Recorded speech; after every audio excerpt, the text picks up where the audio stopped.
Time for Nick's NBA Pyramid. Oh! Our guy Nick Wright's been waiting for this morning since the split second the Lakers won the title 73 days ago. Nick, take us through the best players in the NBA. Before we show it, I will postulate this. The NBA has never had more talent than it does right now. The league is as deep as it's ever been. Some would argue that would make championships won right now way even heavier than championships won in an earlier era, if you were ever going to do a player comparative discussion. But we don't have to get into that. Show the pyramid. Here are the 36 best players in the league. We know who's at the top, LeBron James. Tier 2, the guy who's going to win league MVP, Luka Doncic, and the guy who last time we saw him play was the second best player in the league, Kevin Durant. Tier 3, you've got a guy who one day will win an MVP in Anthony Davis, and then two guys who've won MVPs in Giannis and James Harden. Tier 4, these are the rest of your top 10. The hardest omission of that top 10 was the first guy on Tier 5, Joel Embiid. You have Murray and Mitchell, who had unbelievable bubbles, along, of course, with Jimmy Butler, an unbelievable bubble. And CP3, folks, going into last year, he was further down the pyramid. Got himself back up, finishing in the top 5 MVP voting. And then you've got really, really good second options for teams on tier number, what is that? Tier 1, 2, 3, 4, 5, 6.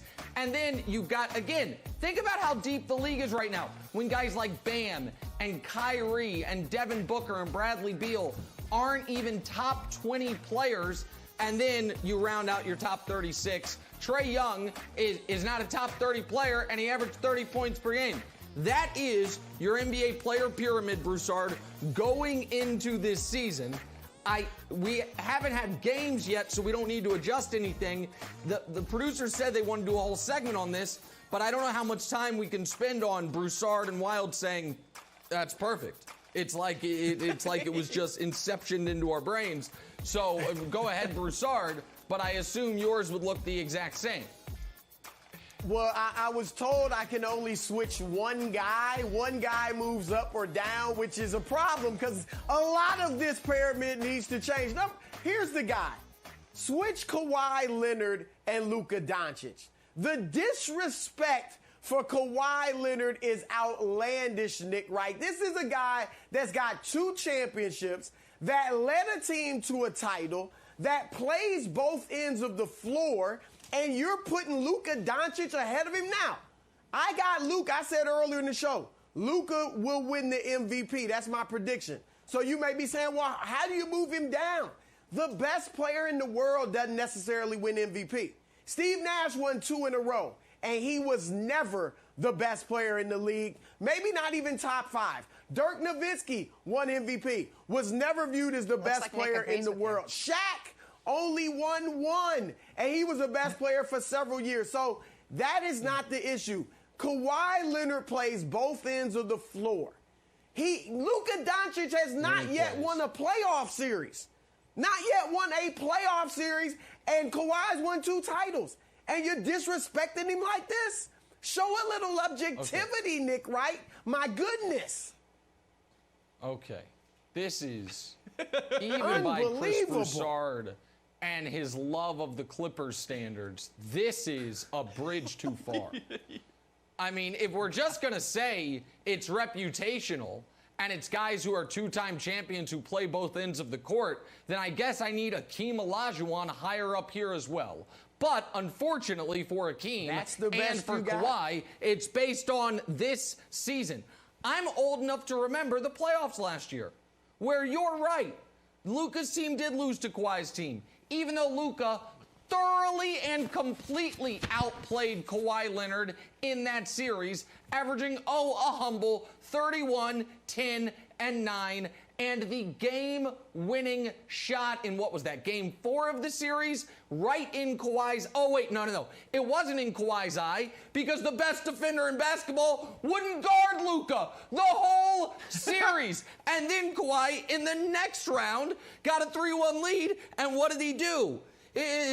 This is what he did. Just melted down. It's like, oh, no, too much pressure. Oh, no, we're up 17. Oh, I'm 1 for 11 in the second half of a game 7. Everyone's making fun of way off P because he's hitting the side of the backboard. Meanwhile, I'm not even taking the shots. No. Get me, somebody call in Reggie Jackson. Where's Marcus Morris? Lou Williams, come save me. What, Broussard? What? At least Kawhi has gotten to the level where there's expectations and pressure on him. Your guy, Luka, isn't even at that level yet. Anything Luka did was gravy because nobody expects anything. And you got him as the second, third best player in the world. I love Luka. I do. He is awesome. Like I said, he might average a triple-double this year. But to put him right now ahead of Kawhi Leonard, ahead of Giannis, ahead of Anthony Davis, that is blasphemy. Okay, if you wanted to argue that Giannis or Anthony Davis should be replacing Luka, I wouldn't be so apoplectic. But you've got Kawhi not only replacing Luka, but jumping ahead of Giannis and Anthony Davis. Get the hell out of here. We just saw it. Last year happened. We can't pretend. I know it was the worst moment of your sports life, watching the Clippers melt down, your lifelong team. But you can't pretend it didn't happen. I know you want to forget it, but we can't forget it for the sake of this analysis. You think just because you throw out $10 words like apoplectic that you're going to win this argument?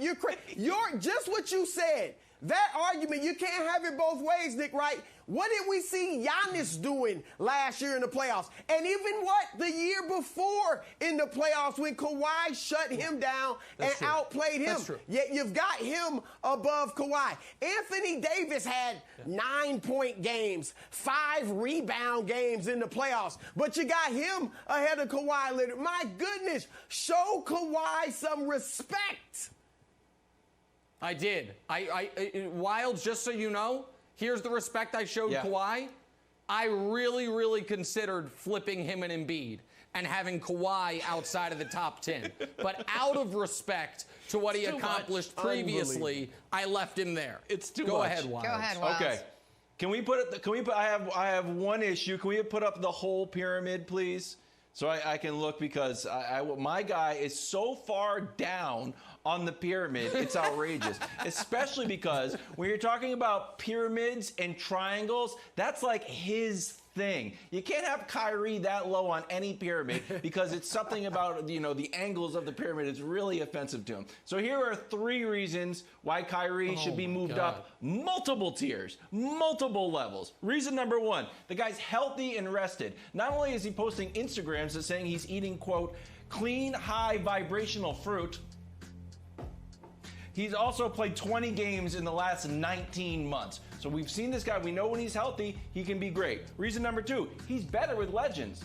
The higher Kevin Durant is, the better Kyrie will play. So if you got Kevin Durant on your second tier, Kyrie's right there. There shouldn't be that big of a gulf between those guys because Durant's success is Kyrie's success. Reason number 3, with all due respect to Dave Cowens and who else was it? Bill DeBusschere, I think. Best player coach since Bill Russell. Best player coach, Nick. So the fact that he's got those duties as well, I think Kyrie needs to be moved up for his coaching and playing ability. Thanks for watching. Subscribe here to get the latest from the show. Also, be sure to check out more of the best clips from First Things First, or go watch a few segments from our other shows on FS1.